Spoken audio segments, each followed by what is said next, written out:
नमस्कार दोस्तों, मैं रामकैलाश यादव। दोस्तों, और प्रतापगढ़ ब्लॉग चैनल में आप सबका स्वागत है। आज दोस्तों हम बात करने वाला हूं कि हमारी गाय और भैंस को हमने बछड़े या भैंसे से 6 बार क्रॉस करवाया, 3 बार डॉक्टर से सीमन डलवाया, और जब भी हमारी गाय भैंस बैठती हैं 24 घंटे बाद भी बैठती हैं तो जो है सारा सीमन यानी जो भी सीमन अंदर होता है वो बाहर गिर जाता है और वो आज तक कभी गर्भवती नहीं हुई। तब हमें क्या करना चाहिए जिससे कि हमारी गाय भैंस गर्भधारण कर ले। तो दोस्तों, इस वीडियो में आप लोगों का पूरा जो है प्रॉब्लम सोल्व करने वाला हूं, तो वीडियो को शुरू से लास्ट तक जरूर देखें, वीडियो को लाइक कर दें।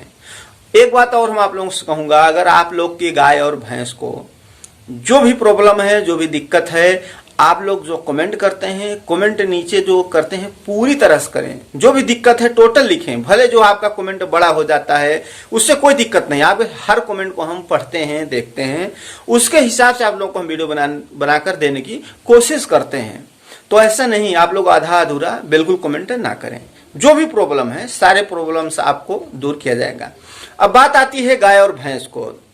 जैसे मान लीजिए आप अपनी गाय और भैंस को 6 बार क्रॉस करवा दिया बछड़े या भैंसे से, तो जब भी आप क्रॉस कराते हैं तो ऐसा माना जाता है 2.5 से 3 घंटे तक बैठने ना पाए आपकी जो भी गाय भैंस है। तो गाय भैंस को आप बैठने नहीं देते, कोई 3 घंटे, कोई 4 से 5 घंटे भी नहीं बैठने देता। लेकिन मान लो 8 से 10 घंटे बाद, 24 घंटे बाद कभी न कभी तो वो बैठेगी। जब भी बैठती है तो आपको देखने को मिलता होगा कि जब भी क्रॉस कराया जाता है अपनी गाय या भैंस को, तो सारा सीमन बाहर आ जाता है। इससे हमारे जो पशुपालक हैं, किसान भाई, उनके मन में ऐसा होता है कि अब तो सीमन जो भी अंदर डाला गया था सब बाहर गिर गया है, अब ये गर्भधारण नहीं करेगी। तो ऐसा बिल्कुल नहीं है। आपको जो ध्यान देना है, लगभग 2.5 से 3 घंटे या 4 घंटे बहुत ज्यादा हो गया, 2.5 से 3 घंटे बहुत होता है, इतना घंटे बैठना नहीं चाहिए। और उसके बाद जब भी बैठेगी तो सीमन गिरता है, वो गिरेगा। तो जो सीमन होता है बुल का यानी बछड़े का या भैंसे का, तो सीमन अंदर जो है हजम नहीं हो जाएगा, वो कभी न कभी तो बाहर गिरेगा ही। तो बाहर गिरने से ऐसा नहीं कि सब सीमन बाहर आ गया अब वो गर्भधारण नहीं करेगी, तो ऐसा बिल्कुल नहीं है। जो सीमन अंदर जाता है वो बाहर गिरता भी है। कभी भी आप देखेंगे जब आप बुल से या सांड से या बछड़े से क्रॉस करवाएंगे तो जब भी आपकी गाय भैंस बैठेगी तो उसमें सीमन वो निकलेगा, लेकिन जो आवश्यकता होती है, जो जीवाणु होते हैं वो अंदर प्रवेश बच्चेदानी में कर जाते हैं और वो गर्भधारण करने की जो योग्यता है जो कीटाणु में वहां पहुंच जाता है। तो जो उसकी प्रक्रिया होती है वो चलता रहता है। बाकी जो सीमन बचते हैं वो नीचे की तरफ गिर जाते हैं पेशाब करते समय, वैसे भी बैठती हैं जब तो निकलता है। इससे आपको कोई डाउट क्लियर ना रखें, मतलब कि आप परेशानी ना हो कि सारा सीमन गिर गया है तो ये गर्भधारण नहीं करेगी। तो ऐसा बिल्कुल नहीं है, वो गर्भधारण जो करना है तो करेगी।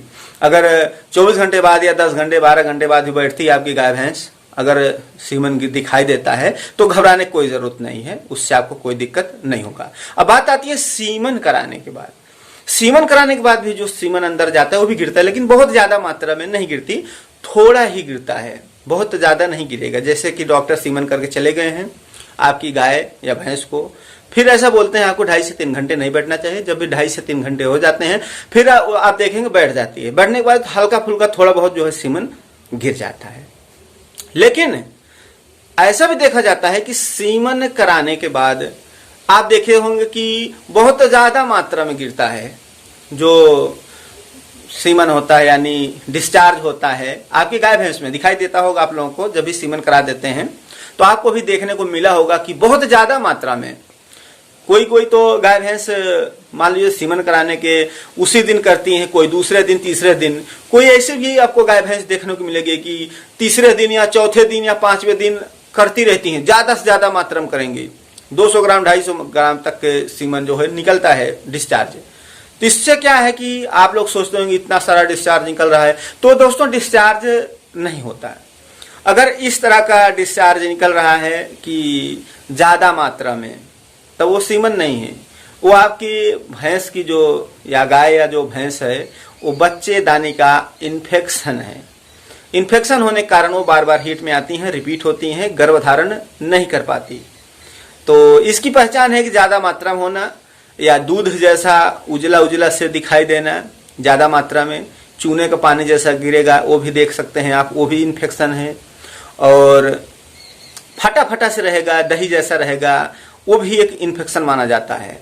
तो गोल मटोल में आपको समझने के लिए बताया जाता है कि इतना समझ लीजिए कि वो दूसरे तीसरे दिन या पांचवें दिन या सप्ताह में एक दिन ज्यादा मात्रा में दिखाई देगा है।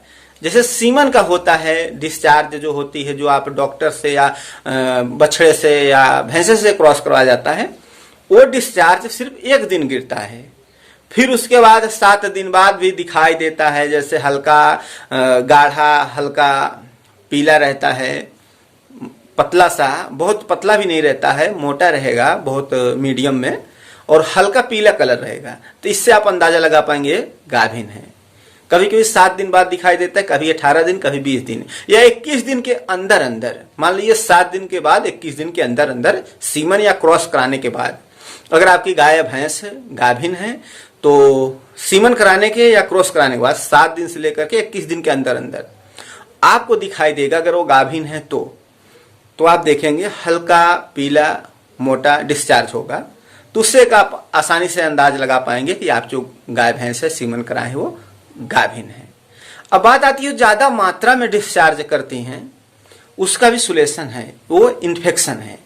तो इन्फेक्शन तो आप समझ गए हो किस तरह का होगा। इन्फेक्शन अगर होगा तो ज्यादा मात्रा में बार बार वो जो है डिस्चार्ज करेगी। और आपकी अगर गाय भैंस डिस्चार्ज कर रही हैं तो भी जो है हमें बताइए। और इसके बारे में भी हमने कई वीडियो बनाए हैं जिससे आप देख करके पता कर सकते हैं। लेकिन इन्फेक्शन के लिए जो बनाया जाता है, दवा दिया जाता है, और भी हैं बहुत से, तो हम इसमें रामबाण इलाज बताऊंगा, जिससे कि ऐसा नहीं कि बताएं वो फैल जाए। तो जैसे मान लीजिए इन्फेक्शन है, तो इन्फेक्शन के लिए आप स्पेशल जो है, सबसे पहले आपको लेना है 2 किलो चना को भिगो देना है। भिगोने के बाद सिर्फ एक ही टाइम देना है, जब भी देना है उसको सिल पर पीस लेना है, बारीक चटनी बना लेना है उस चने को। अगर खड़ा देते हैं तो गोबर के रास्ते गिर जाएगा, निकल जाएगा, कोई काम नहीं करेगा। चटनी बना करके उसमें 2 चम्मच हल्दी डाल के, हल्दी वो भी गांठ वाली होनी चाहिए, गांठ वाली हल्दी को आप पाउडर बना लीजिए। पाउडर बनाने के बाद 2 चम्मच हल्दी और 250 ग्राम चना आपको सुबह में देना है या शाम को भी दे सकते हैं, 24 घंटे में एक बार देना है। और उसके बाद इसी तरह से लगभग आपको जब 2 किलो चना लेंगे 250 ग्राम मात्रा लगभग 8 दिन दे पाएंगे। तो 8 दिन चना 8 दिन हल्दी आप मिक्स करके दे सकते हैं। फिर देखिए उसके बाद जब हिट में आएगी सीमन करा देना, वो गर्भधारण कर लेगी, इन्फेक्शन खत्म हो जाएगा। तो दोस्तों हमें उम्मीद है आप लोग समझ में आ गए होगा। थैंक दोस्तों वीडियो वॉच करने के लिए।